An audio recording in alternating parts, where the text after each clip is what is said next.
7 বছর আগে মিয়ানমারের রাখাইন রাজ্যে গণহত্যার শিকার 8 লাখের বেশি রোহিঙ্গা সীমান্ত পেরিয়ে আশ্রয় নেয় বাংলাদেশে। সংঘাত এড়াতে কয়েক দশক ধরে বাংলাদেশে এভাবে ঢুকছে মিয়ানমারের মুসলিম এই সম্প্রদায়।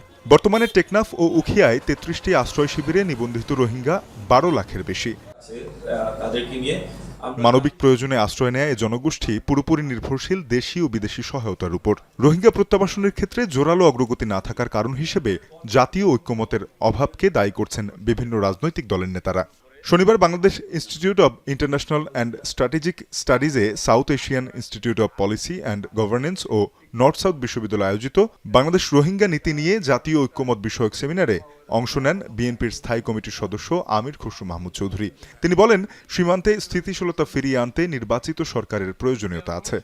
আমার শক্তিকে যদি কেউ আন্ডারমাইন করে সেখানে কিন্তু আপনার উইকনেস প্রকাশিত হবে।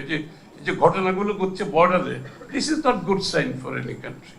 এটা তো আমাদের দেশের স্ট্রেংথ রিপ্রেজেন্ট করে না। You need to have an elected government, যেখানে যে ইলেক্টেড গভর্নমেন্টের উপরে মানুষের রিপ্রেজেন্টেটিভ ক্যারেক্টার না থাকলে আপনি ন্যাশনাল কনসেনসাস কিভাবে আসবে?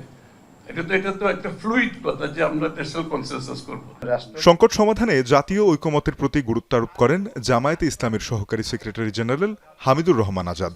রাষ্ট্রকে এখানে শক্তিশালী অবস্থান যেমন নিতে হবে, আর নেগোশিয়েট করতে হবে আপনার বাইলেটারাল নয়, এটা বহুমুখী বহুপাক্ষিক, এটা আমাদেরকে উদ্যোগ নিতে হবে। বিশেষ করে ইউএন, ওআইসি, আসিয়ানভুক্ত দেশগুলোকেই থার্ড পার্টি হিসেবে ডিল করার জন্য যদি উদ্যোগের মধ্যে আনা যায়, তাহলে একটা সমাধানের পথ এখানে বেরিয়ে আসতে পারে।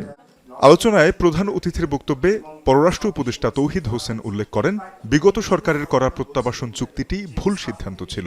সংকট সমাধানে কার্যকর অগ্রগতি হয়নি জানিয়ে তিনি বলেন, শুধু আলাপ আলোচনায় কাজ না হলে চাপ তৈরি করতে হবে মিয়ানমারের উপর। আলোচনা করলেন, নেগোশিয়েট করলেন, তাদেরকে বোঝানোর চেষ্টা করলেন। আমি ব্যক্তিগতভাবে মনে করি যে অবশ্যই নেগোশিয়েট করতে হবে, কিন্তু পাশাপাশি যদি তারা না আসে নেগোশিয়েটেড সেটেলমেন্টে, তাহলে তাদের যে ক্ষতি হবে সেটা নিশ্চয় থাকতে হবে। That is to be guarantee that they have interest in a peace agreement. Unless they feel like that, they will not come to it. কাজেই আমাদেরকে এমন একটা সিচুয়েশনে আসতে হবে আন্তর্জাতিক সম্প্রদায়কে সাথে নিয়ে, যে if they do not come to a negotiated settlement, it's going to hurt them.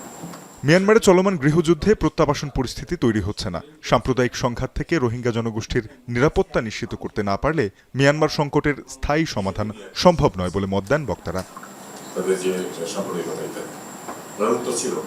Tanzim Shafin, এখন, ঢাকা।